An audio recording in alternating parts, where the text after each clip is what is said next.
Okay, so you're going to college. You start getting on the radio, right? Yeah. You start DJing. Yep. And then that kind of led into late night creeps. Yeah. So, so all right. So here's the story. Man, we're in college now. Remember, I'm having a good time in college. College is kind of cool. The first time I'm allowed to kind of be myself. I'm figuring out a lot of social shit. This is good. However, there's one main thing that's not happening, and it's just part of a dude's college experience. Got to happen. Got to get the chicks. None of us are athletes. We ain't got nobody too tall. We ain't got nobody too talented or anything. And at first, nobody is in frats. If you go to a college that's a little bit urban, there's D9 frats. They getting all the chicks. The football players, I don't care. It could be the linemen. I remember there was this lineman dude had to be 400 pounds. He was surrounded with chicks. I'm like, Jesus Christ, I gotta get on the football team. I'm too short. I'm 5'9". Can't do shit. What the fuck? How the fuck we gonna get this? So really, the interesting thing about college is that it's a different social structure. It's not that dependent on money. It's dependent on almost status, right? And I'm like, damn, okay, we can't join the sports team. Well, we could try to get in the frat. And it was almost luck a bit. All the frats got suspended because they do some shit called hazing. Yeah. And there was a female who basically just snitched. It was yo, these motherfuckers beat my ass. And there was an investigation, made the news. And the whole, every frat was just they were just acting like they weren't a frat no more, right? Because you don't get caught. It's if the cops show up on the block where niggas selling drugs, everybody just keep walking away right? So the frats used to throw the parties. Nobody's throwing parties. So me and my homies was man, everybody wants to party, but there's nobody throwing parties. Now, at this time, I'm producing. I remember I was in contact even when Cameron had a group UN. And I remember I used to be sending beats to one of his guys Tom Gistel. Yeah, I started producing also. When I was in college, that's actually sort of my first hip-hop foray, was making beats and producing and everything else like that. At one point, I realized I wasn't that great at it, and I just stopped. Yo, I'm trying to be that led me into DJing. I'm trying to be the bootleg Kanye West Just Blaze. Yeah. So I'm doing that, but I sucked at networking, right? I lived in this big building. There was rappers all throughout it, but I wouldn't really go talk to everybody because now I'm making beats. I got a whole little different life. I'm still not that outgoing, right? So I'm trying to sell it online. Then my homies are yo, we got to start throwing parties, yo. Everybody want to party. They're yo, shit, how can we do this? They're yo, first of all, we need a DJ. They're yo, you be fucking around with this, because I had virtual DJ looping soul samples. Mm-hmm. Of course I could DJ. Yeah. I didn't really know how to DJ, but I'm of course I could do it, right? And I'm okay, cool, I'll be the DJ. Everybody in my respective crew, everybody just took a fucking little tagline, all right, cool, well, the guy who always just shot his shot at every girl he saw, he's the promoter. My guy who just always had liquor with him, he's the bartender. We treat the shit like a club. So we started throwing parties and shit like that. And that's when we kind of started gaining a little bit of traction because all the freshmen and the sophomores, it was yo, we needed something to do and these guys are giving it. Now this has helped building my name. I'm doing these events, people are calling me for shit.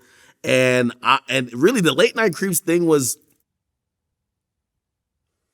there was a guy who was popping named 40 Ounce Van at the time. I remember. He used to just post bad bitches. Yo, he used to get so much engagement and traction, but all he did was post bad bitches. And everybody would be yo, where are these women? Social media wasn't that prevalent. And I was yo, fuck. I should do some shit like that. So I kind of tried to do a bootleg version of that, but I don't even think it really caught on. But I think the name was very, it was pretty good, late night creeps. Then I tried to turn it into a gossip site, which something else became a little popular on campus. It was you could give anonymously a story of some shit that happened the last time. Yo, I saw so-and-so creeping this last night into blah, blah, dorm. Late night creeps. Exactly, right? That. Okay. And I'm all right, cool. I'm doing anything, Vlad. I'm doing anything. I'm trying to get this shit popping, right? So now, all right, cool. I'm DJing. I'm whatever. We're getting some chicks. Cool. I'm still looking. I'm yo, what's the fucking next level? It can't be just partying. And I'm bro, I got to take what we got here because we had a whole thing. Like, it just felt like a whole formula. I'm like, you got to take this and bring it to the world. How do I do it? I got on college radio. Didn't last too long, but I got on there.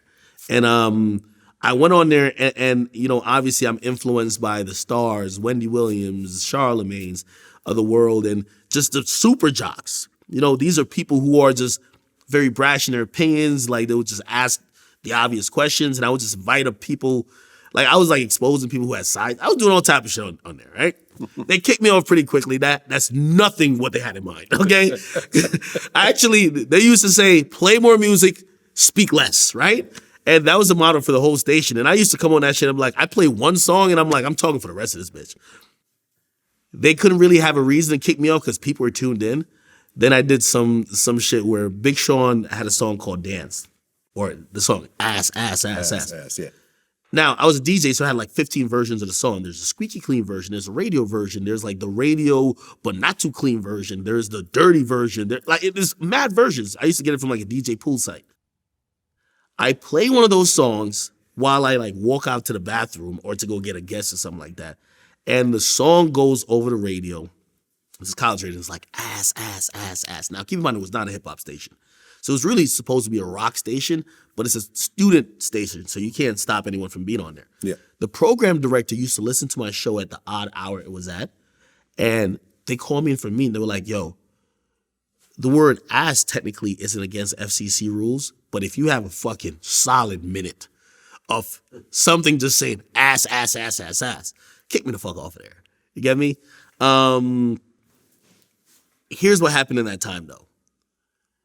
In the last few months of me being on that station, I was always thinking about audience. And I was like, we'd have these meetings and they never really told me. They were like, your show's popular. I'm like, how many people? They never really told me. I'm like, what the fuck? So what I started doing, I took my show and I started putting it on YouTube. I would just throw everything on YouTube. By the time they kicked me off, whatever I put on YouTube already was like, we get like 1,000 or 2,000 people like watching it, right? So we get 2,000 views. Already I'm thinking like, I don't know how much I'm getting at the station, but shoot, I'm getting some shit online. So for the next year, 2 years, I pretended to still be at the station while being in my closet recording the shit. Wow. Because I didn't understand with YouTube you could just talk to the people who are reacting to you. Yeah, fake it till you make it, basically. Yeah. So I'm you got to remember, like, I'm watching how the Breakfast Club clips make it on YouTube, and they're not saying, hey, so to the guy who's a top commenter or, yo, comments, they don't even talk about comments. They act like they don't exist. They're like, hey, call her. You know what I mean? Hey, listen, hey, if you guys are listening to this, blah, blah. So I started doing that for a while. And after a while, it dawned on me, I'm like, I think they kind of know, or I don't think they care. And I just started just talking to them. I'm like, yo, listen, hey, yo, for my next video or whatever, I want to do this. Just react in the comment section. And that moment was the most powerful moment in probably my whole entire, just like career. Because I realized when you're on radio, you're talking, hopefully somebody hears, you'll know who interacts. Yeah. When I talked to the person who was going to comment and I uploaded it, it was an actual direct connection. Yeah. After then, I never acted like I was on radio no more.